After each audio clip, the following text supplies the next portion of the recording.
Mengapa banyak negara Arab di Timur Tengah menolak menerima pengungsi Palestina?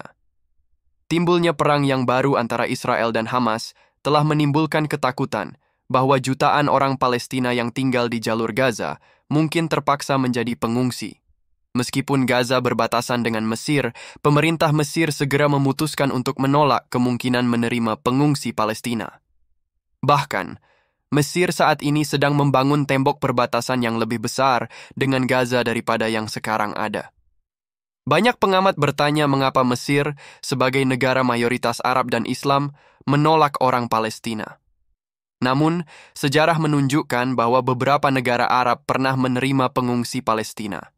Kuwait telah menjadi tuan rumah pengungsi Palestina sejak konflik Israel-Palestina dimulai pada 1948. Negara ini menunjukkan solidaritas dengan memberikan dukungan finansial, pembangunan infrastruktur, dan akses pendidikan kepada pengungsi. Program beasiswa dan hak kerja diberikan untuk memastikan integrasi mereka dalam masyarakat Kuwait. Pemerintah Kuwait juga terlibat dalam upaya diplomatik untuk mendukung hak-hak rakyat Palestina dan mencapai solusi damai. Komunitas pengungsi Palestina di Kuwait terorganisir dengan baik, mendukung integrasi, dan menyediakan layanan penting. Namun pada tahun 1991, pemerintah Kuwait mengusir hampir 300.000 warga Palestina setelah Perang Teluk Pertama. Hal ini terjadi karena Organisasi Pembebasan Palestina atau PLO mendukung invasi Saddam Hussein ke Kuwait. Kuwait menganggap sebagian besar komunitas Palestina terlibat dalam pendudukan Irak dan sebagai respon, hampir semua warga Palestina dideportasi dalam beberapa bulan. Yordania. Sebagai tetangga dekat Palestina, Yordania menerima sejumlah besar pengungsi Palestina yang melarikan diri atau diusir dari wilayah mereka setelah berakhirnya Perang Arab-Israel pada tahun 1948. Dan banyak dari mereka menetap di Yordania. Seiring waktu, kekuatan politik dan militer Palestina tumbuh di Yordania, menciptakan ketegangan dengan pemerintah Yordania yang cenderung lebih moderat. Pada awal 1970, ketegangan mencapai puncaknya. Anggota PLO dan kelompok gerilyawan Palestina lainnya mulai membentuk negara dalam negara di Yordania, menciptakan kekacauan dan mengancam stabilitas negara. Mereka membentuk basis militernya, menyebar di sejumlah kota dan kamp pengungsi, dan menganggap Yordania sebagai pangkalan operasi mereka melawan Israel.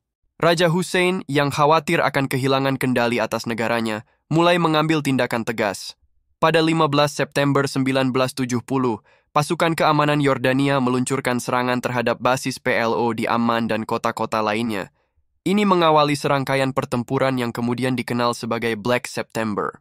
Pertempuran sengit antara pasukan Yordania dan kelompok Palestina berlangsung selama beberapa hari. Pemerintah Pakistan juga turut memberikan dukungan militer dan diplomatik kepada Raja Hussein dalam upayanya untuk mengatasi pemberontakan Palestina.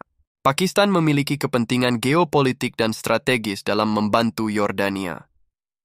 Pemerintah Pakistan melihat Raja Hussein sebagai sekutu yang penting di kawasan tersebut. Dukungan tersebut mencakup pengiriman pasukan Pakistan untuk membantu pasukan Yordania dalam menghadapi pemberontakan Palestina. Hasilnya, beberapa pemimpin PLO berhasil melarikan diri ke negara-negara tetangga, sementara yang lain ditangkap atau terbunuh.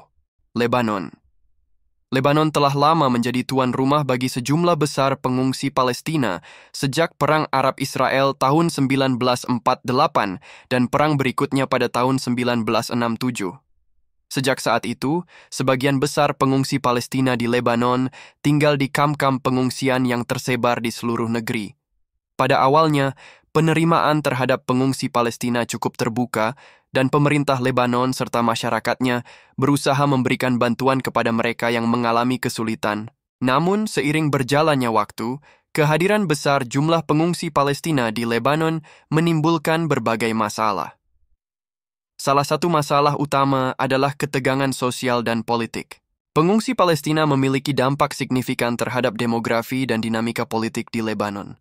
Mereka secara politis terorganisir, dan beberapa kelompok militan Palestina mendirikan basis operasi di Lebanon dan bersekutu dengan kelompok Marxis dan sosialis yang ingin menggulingkan pemerintahan Lebanon yang memicu Perang Saudara Lebanon pada tahun 1975 sampai 1990.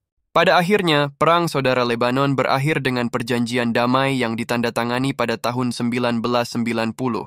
Namun Lebanon masih menghadapi tantangan besar dalam menangani dampak pengungsi Palestina, termasuk masalah ekonomi, sosial, dan keamanan.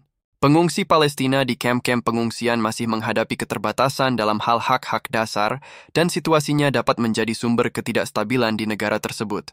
Persoalan pengungsi Palestina yang seringkali diikuti dengan tumbuhnya kelompok-kelompok militan Palestina telah menimbulkan ketidakstabilan di negara-negara Arab dan Muslim tetangga. Oleh karena itu, pemerintah di wilayah tersebut cenderung menolak masifnya imigrasi atau penempatan kembali pengungsi Palestina karena khawatir akan menimbulkan ketidakstabilan dalam negeri mereka.